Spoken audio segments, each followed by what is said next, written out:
আপনাদের মনে হয় পেটে খুব ক্ষুধা। আচ্ছা, যদি কোনো ক্ষুধা লেগেও থাকে বাদাম খাইলে কমবে?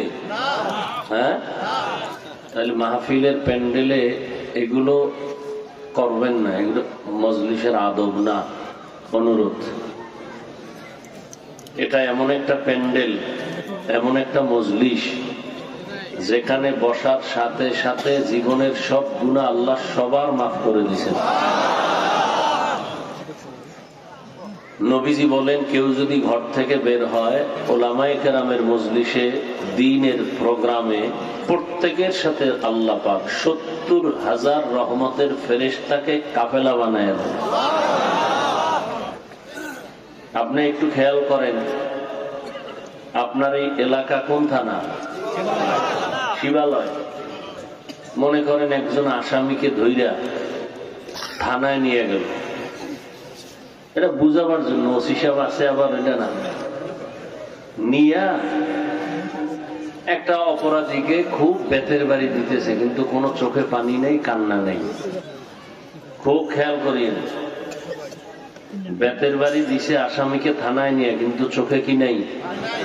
কিন্তু এটা কেমন প্যান্ডেল যে একজন আল্লাহর প্রিয় বান্দা যখন বয়ান করেন, ওই ২০০ হাত দূরে বৈশা যুবক হাউমাউ করে কান্দে, ওরে মারে কে? একটু বুঝেন তো, এটা তো সেই প্যান্ডেল। এটা এমন প্যান্ডেল যে গুনাহ নিয়ে ঢুকবে, গুনাহ মুক্ত হয়ে বাসায় যাবে। খারাপ মেজাজ নিয়ে ঢুকবে, ভালো মেজাজ নিয়ে বের হবে। এটা তো সেই প্যান্ডেল। রাত আসলে যেমন দিন থাকে না, দিন আসলে রাত থাকে না, ঠিক এই বেহেশতের প্যান্ডেলে মানুষ যখন ঢুকে তার আমল নামায় গুনাহ থাকে না। এজন্য আল্লাহ নিয়ে আসছেন, জোর করে কেউ আসতে পারেননি। আল্লাহ দয়া করে যেহেতু নিয়ে আসছেন, মনে মনে শুধু দোয়া করেন আল্লাহ পাক যেন গুনাহ মুক্ত হয়ে যাওয়ার তৌফিক দান করেন। ওলামায়ে কেরাম আলোচনা করেছেন, আপনারা শুনছেন। ওলামায়ে কেরামদের কথাগুলো সকলকেই সহি তরিকায় আমল করার তৌফিক দান করেন। আমি আপনাদের দোয়া নিতে আসছি এবং সংক্ষিপ্ত ২-৪টি কথা বলার নিয়তে কোরআনে হাকিমের এক আয়াত, রাসূলের একটি হাদিস পড়েছি। ইখলাসুল রুহানিয়াতের সমন্বয়, সহি নিয়তে, সহি তরিকায়, সহি কিছু কথা বলার মতো, শুনবার মতো আমাকে আপনাদের সকলকে দয়াময় আল্লাহ তৌফিক দান করেন। ওয়ামা খালাকতুল জিন্না ওয়াল ইনসা ইল্লা লিয়াবুদুন। এই আমি বলছি, শোনো না তুমি?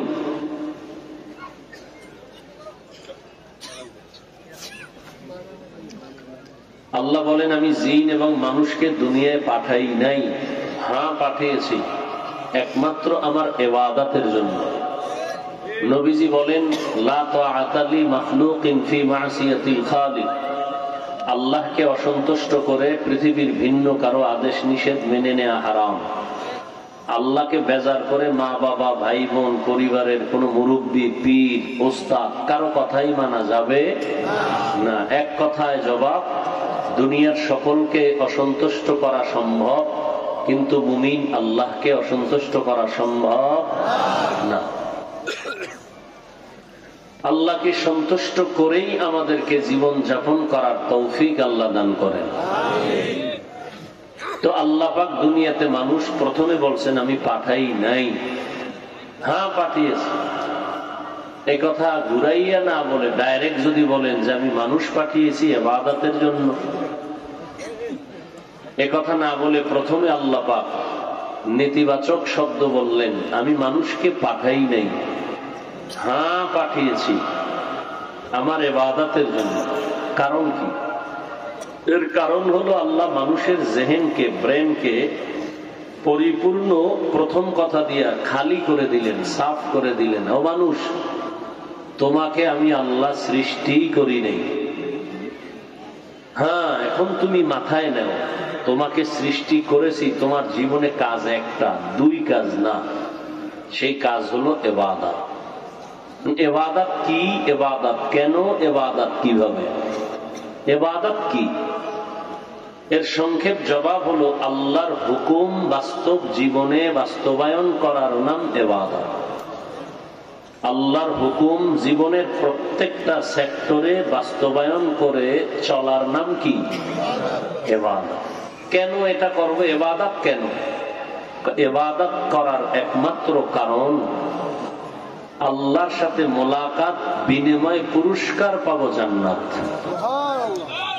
এখন ইবাদত কেমনে করব?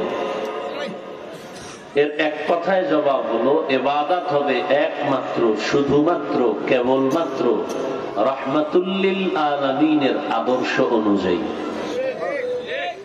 এর বাইরে কোনো ইবাদত নেই। নবীর আদর্শ বাদ দিয়া আর কারো ইবাদত চলবে না।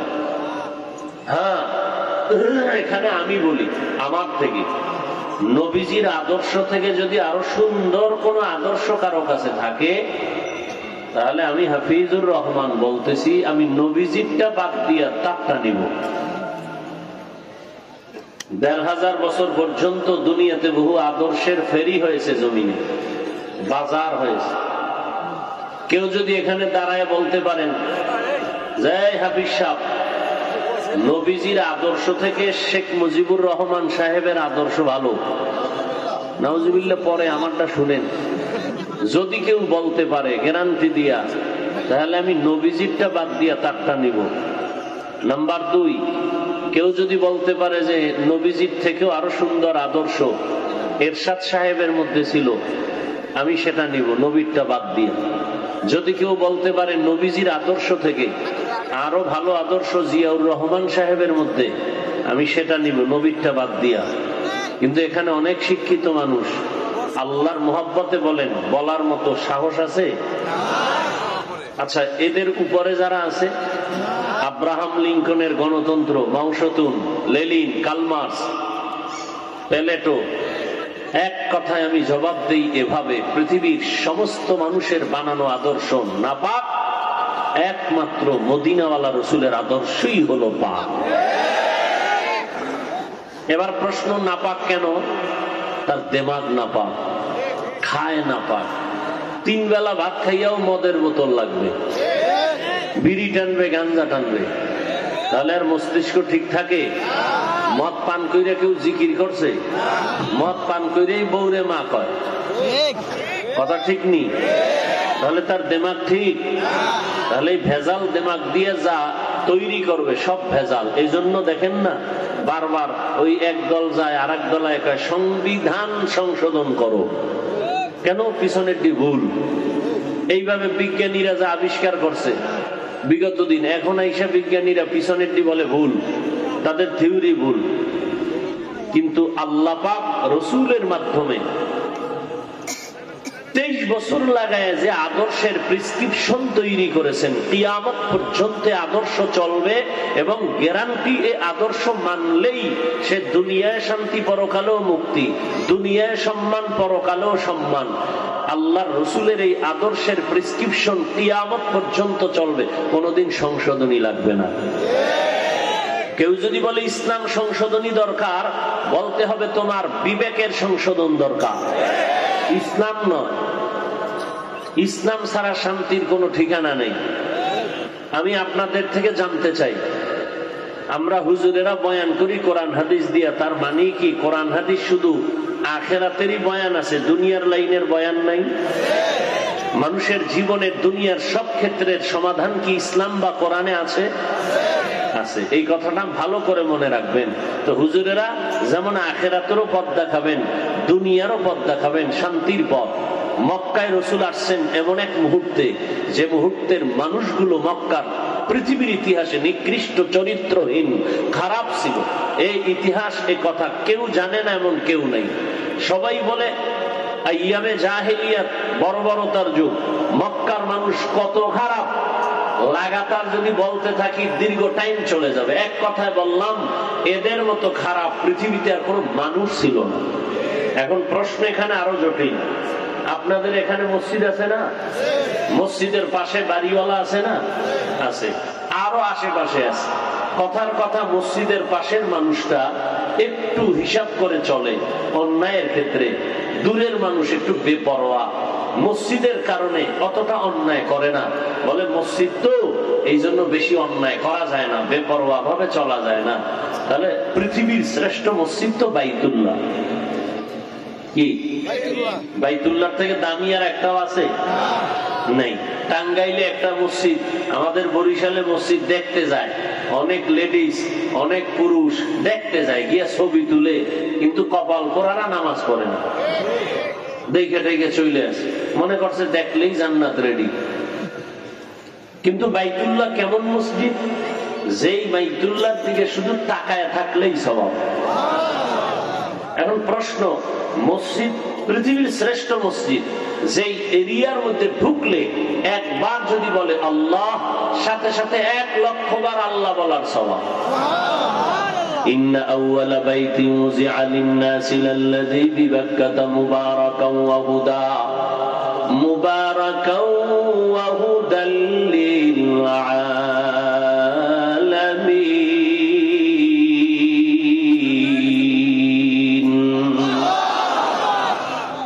বাইতুল্লাহ এমন দামি ঘর, যেই ঘরের আঙ্গিনায় বান্দা যখন একটা সিজদা দেয় 1,00,000 বার সিজদার সওয়াব। বান্দা যদি একবার আলহামদুলিল্লাহ বলে 1,00,000 বার আলহামদুলিল্লাহ বলার সওয়াব। এত বড় দামি একটা ঘর, সেই বাইতুল্লাহর পাশের মানুষগুলো এত কেন খারাপ? অন্য জায়গার মানুষ খারাপ হতে পারে, তবে বাইতুল্লাহর মানুষ খারাপ হলে একটু কম হবে। কিন্তু ইতিহাস স্পষ্ট বলে দিল, দুনিয়াতে মক্কার মানুষের মতো খারাপ চরিত্রহীন মানুষ দুনিয়াতে আর কোথাও ছিল না যখন নবী আসছেন। কারণ কি? অনেক কারণের এক কারণ, মক্কার মানুষ এত খারাপ হওয়ার পেছনে বড় কারণ, এদের কোনো অভিভাবক ছিল না। ঈসা নবী চলে যাওয়ার পরে 500 বছরের উপরে এই মানুষগুলো কোনো মুরব্বী নাই, গার্ডিয়ান নাই, কোন অভিভাবক নাই। যেই ঘরের মধ্যে অভিভাবক থাকে না ওই ঘর এলোমেলো, যেই মসজিদের ইমাম খতিব থাকে না সে মসজিদ এলোমেলো, যেই সন্তানের মা বাবা থাকে না ওই সন্তান এলোমেলো, যেই দেশের একজন ভালো সরকার থাকে না সেই দেশটাও যেন কেমন এলোমেলো। অভিভাবক আছে নাই? সবাই অভিভাবক, সবাই নেতা, সবাই সরকার। মক্কার মানুষ 500 বছর পর্যন্ত কোন অভিভাবক পায় নাই। 500 বছর আগে একজন অভিভাবক ছিলেন কে? ঈসা আলাইহিস সালাম। তিনি চলে গেছেন, অভিভাবক নাই। মানুষগুলো কেমন যেন নিজে নিজে অভিভাবক পাইবা।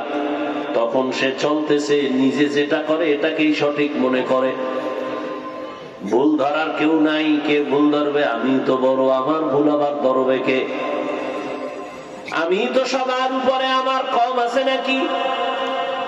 এই ভাব যখন অন্তরে আসে, বেপরোয়া ভাব, আমার কোনো জবাবদিহিতা নাই, যেই মানুষ মনে করবে আমি স্বাধীন, ওই মানুষ পদস্খলন হবে মরার আগে। যেমন আপনাদের উদাহরণে ভাবে, আপনাদের এই বাজার কি বাজার? এই বাজারে কুকুর আসেনি? আছে। সারাদিন দৌড়াদৌড়ি করে, সারাদিন দৌড়াইয়াও কুকুর সকাল থেকে রাতের বেলা একই জায়গায় হাজির। এই কুকুরের কোনো মূল্য নাই। আকাশে অনেক পাখি উড়ে, কোনো মূল্য নাই। কিন্তু জঙ্গলে হাজারো প্রাণী ঘুরে, কোনো মূল্য নাই। তবে ঢাকার চিড়িয়াখানায় যেই প্রাণীটা খাঁচায় আটকানো, এটার মূল্য আছে, দেখলে টাকা লাগে। বাজারের কুকুরের কোনো মূল্য নাই, কিন্তু মালিকের শিকল লাগানো যেই কুকুরের গলায়, ওই কুকুরের দাম। ওরে মারলে হিসাব দেওয়া লাগে, না হয় মামলা হয়। ঠিক এই দুনিয়ার মানুষ, তুমি দুনিয়াতে চলবা, তোমার কোনো চিন্তা নাই, স্বাধীনভাবে চলবা, কোনো মূল্য নাই। তবে কালেমার রশি যদি তুমি গলায় লাগাইয়া নবীর তরিকা মেনে চলো, তোমার মূল্য কত জানো?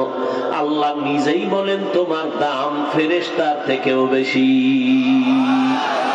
গর্বাসুরত আদমি ইনসাবুদে আহমদবু জাহলো হামেক সাবুদে আদমিয়ত মাহমু শাহমা পুশতে নিস আদমিয়ত জুজরে জয়ে দুসতে নিস। স্বাধীন মানুষের কোনো মূল্য নাই। কেমনে বুঝাবো? নবীর বিদায়, খেলাফতের দায়িত্বে চলে আসলেন আবু বকর, রাষ্ট্র পরিচালনা করেন। আবু বকরের পরে চলে আসলেন হযরত ওমর। কে সেই ওমর?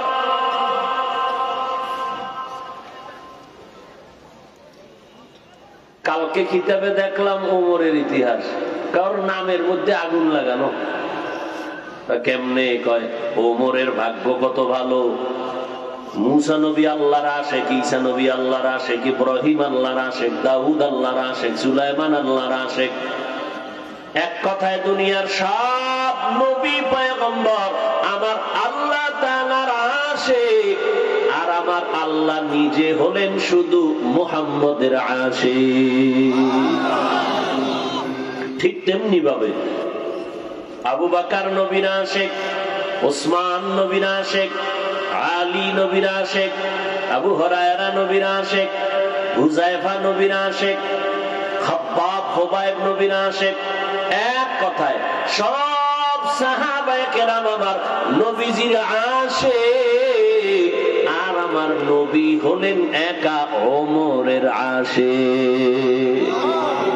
ব্যবধান আছে না নাই? ওমর লিখতে 3টা অক্ষর লাগে, আইন মিম রা। আইনের দ্বারা আলী, মিমের দ্বারা মুহাম্মদ, রয়ের দ্বারা রব্বে করিম। কয় 3 অক্ষর দিয়া কি কইছে? কয় আলীরে দিয়া বুঝায় আলীর দোয়া ওমরের জন্য, মুহাম্মদের চোখের পানি ওমরের জন্য। আমার রবেও চায় ওমর দিনের ঝান্ডা হাতে নিয়ে যায়। 27 বছরের বয়সে হযরত ওমর তরবারি নিয়ে দৌড়ায়, নবীকে জবাই করবে। কয় বছর? 27 বছরের যুবক তরবারি নিয়ে যায় নবীরে জবাই করার জন্য। রহমতের নবীর সামনে যাইয়া চেহারা মোবারক দেইখা তরবারি ফালায় বলেন, নবী আমাকে মাফ করে দেন আর কালেমা পড়ায়া দেন। এতদিন ওমরের কেউ চিনে না। নবী কয়, ওমর আমার হাতের সাথে তোমার হাতটা লাগাও। ওমরের হাতের সাথে রহমতের নবীর হাত লাগছে তো পাওয়ার হাউসের থেকে চার্জ যখন চলে গেল ওমরের ভেতরে, ওমরের দাম এই পরিমাণ বেড়ে গেল। ওমর মুহূর্তের মধ্যে তরবারিটা হাতে নিয়ে বাইতুল্লাহর পার্শ্বে, হাতিমে কাবা বলে, এই যে বাইতুল্লাহ বড় 4 দেয়ালের ঘরের পাশে বুক সমান আর একটা দেয়াল আছে, এটাকে বলে হাতিমে কাবা। ওমর তরবারি নিয়ে দাঁড়ায় বলে, এই বেঈমান, মুহাম্মদের বিরুদ্ধে কথা বললে মুহাম্মদের প্রয়োজন নাই, আমি ওমরের তরবারির সামনে দাঁড়ায় যাও।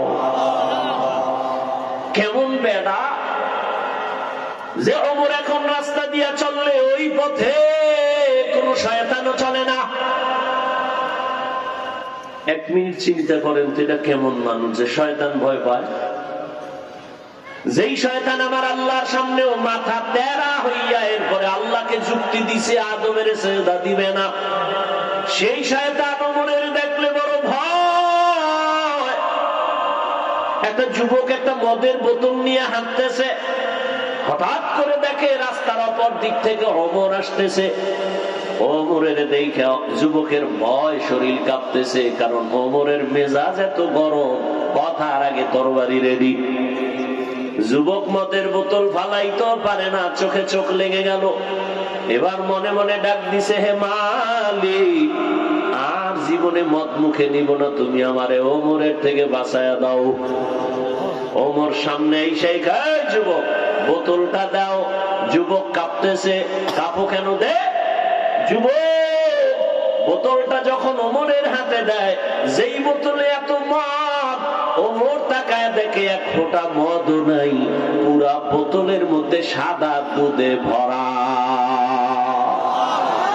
আর কেদারাত খৌফে হক দর্দি মাদাম জান্নাতুল মাওয়া দেহাদ উরা মাকাম জুজবা হক জি জে মাখাজ ইনসু জা ফজলে উআ মস্তে দর জুমলা জাহান।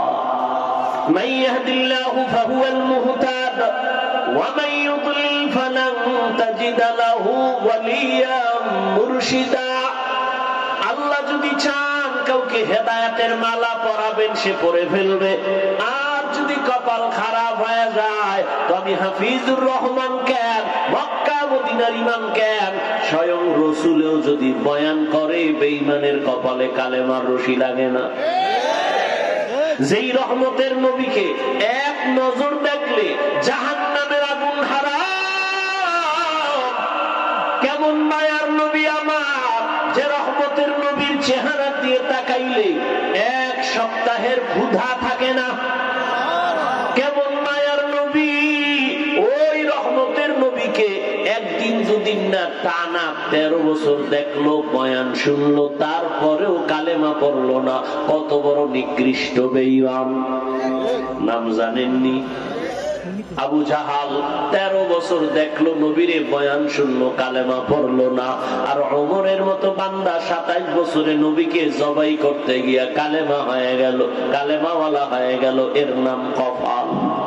আল্লাহ যারে কবুল করবেন ওই বান্দা দিনের জন্য তৈরি হয়ে যাবে। এজন্য মাওলানা হওয়া লাগবে না, মুফতি হওয়া লাগবে না। আল্লাহ যারে কবুল করে জেনারেল লাইনে রাইখাও এরকম ওসি সাহেবের মতো কবুল করে নেয়। আমাদের দেশের সব এসপি ডিসি ওসি যদি এরকম হয়, আমার ওয়াজ লাগবে, এত আন্দোলন লাগবে? হ্যাঁ, যাত্রা গানে অনুমতি লাগে না ওয়াজের জন্য, ভাগল হয়ে যা জুতা ক্ষয় করতে হয় খালি অনুমতির জন্য। কারণ কি কয়, শিয়ালের রাতে মুরগি আমানত। শিয়ালের রাতে মুরগি দিয়ে কয় 3 দিনের আমানত। শিয়াল কয় দোয়াও চাই, মাফও চাই, একদিনও না। জিন্দা কেন, মরাও দেওয়া হবে না। বিসমিল্লাহ ছাড়াই আমার পেটের ভেতরে গিয়া কিমা হয়ে গেছে। শিয়ালের হাতে মুরগি দিয়া আমানত রাখা যেমন বোকামি, এই জমিনে কোন আল্লাহর নাফরমান হারামখোর দুনিয়াদারের হাতে ধর্মের চাবি দেওয়াটাও তেমন বোকামি। দিছে কে? জিবরাইল। কে দিছে? দেখছেন নি কত চালাক? কে দিছে? আমরা কইতে লজ্জা লাগে। ভোটের আগের রাত্রে যে পায়খানার নামে টাকা খাইছেন তাতে লজ্জা লাগে নাই? চেয়ারম্যানের পাগল বানায় ফেলাইছে কিও? তুমি ভোট নেবা না? টাকা দাও না কেন? ভোর রাত্রে হাতিয়ার বস্তা পাঠাও, দিতে দিতে দিতে দিতে চেয়ারম্যানের খালি। আর কি দিবে? আর কি দিব? কয় বাড়ি বেচ। বাড়ি বেচবো? বলে হ্যাঁ বেচো। আমার উপায় কি? কয় আমগো চেয়ারে যায়, আমগো আবার তুমি খাইবা, এত টেনশন কেন? চেয়ারম্যানকে বুদ্ধি তোমার জীবনে কেউ দেয় নাই, নে তোরেই দেই। তাহলে চেয়ারম্যান আগে হারাম খাইলো না জনগণ খাইয়া চেয়ারম্যান বেশি খাইলো? হ্যাঁ, লেখা রাইখো, জনগণ যদি হারামখোর হয় নেতাও হারামখোর হবে। জনগণ যদি সুদখোর হয় নেতারাও সুদখোর হবে। আর জনগণ যদি আদর্শ নামাজি হয় নেতারাও নামাজি হবে। তুকু যাও সুন্নতে আহমদ কুজা পা মুহাম্মদ কৈবুয়াত নিসবত তোরা মান আহাব্বা সুন্নতি কওলে রাসূল মজদায়ে কানা মাই হাম কুন কবুল। এরে আল্লাহর বান্দারা, মক্কার চূড়ান্ত মানুষ এত খারাপ, ওই মানুষগুলো রহমতের নবীর ছোঁয়া পাইয়া আদর্শ মেনে এত দামি হয়ে গেল। আল্লাহ পাক জিবরাইল আমিনকে বলে লিস্টি দিয়া দিলাম, নবীর হাতে দাও। এই লিস্টিতে যাদের যাদের নাম আছে ঘোষণা দিতে বলো, এরা বিনা হিসাবে জান্নাতি। মক্কার যেই মানুষগুলো খারাপ, রহমতের নবীর আদর্শ পাইয়া সেই মানুষ জান্নাতের সার্টিফিকেট দুনিয়াতেই পেয়ে গেলেন। মাত্র 13 বছরের মেহনত, কোনদিন নবী একটা গালিও দেন নাই। কেমন মায়ার নবী আমার, যে নবী 63 বছর হায়াতে কোনোদিন মিথ্যা কথা বলেন নাই, জীবনে কাউকে গালি দেন নাই, হাজারো গালি শুনছেন, নবী গালির জবাবও দেন নাই। শুধু কি তাই, রহমতের নবী আমার কোনোদিন চোখ দুইটা গরম করিয়া কারো দিকে নবী রাগে তাকান নাই। কেমন মায়ার নবী, কপাল পোড়া মুসলমান ওই নবীরে এখনো চিনলা না। যদি নবীরে চিন্তা, তোমার দ্বারা কোনোদিন কোনো মানুষ কষ্ট পাইত না। আজকে পশু পশুরে কত মায়া করে, আর মানুষ তুমি এত দামি কিন্তু তোমার চরিত্র কেন খারাপ। মা বাবাকে সন্ত্রাসী কর্মকাণ্ড ভাব অন্তরে জমা করে, সন্তান চায় মাকে মারবে, স্বার্থের টানে বাবাকে মারবে, মা বাবায় সন্তানকে মেরে ফেলে, স্ত্রী স্বামীকে, স্বামী স্ত্রীকে। অর্থাৎ কেমনে বলবো, পশু পশুর এত পরিমাণ ক্ষতি করে না, এই নিমক হারাম মানুষ হইয়া মানুষের যে ক্ষতি করে। রাস্তায় একটা কুকুর মইরা গেলে কষ্ট লাগে, মানুষের মাইরা ফেলাইলে কষ্ট নাই।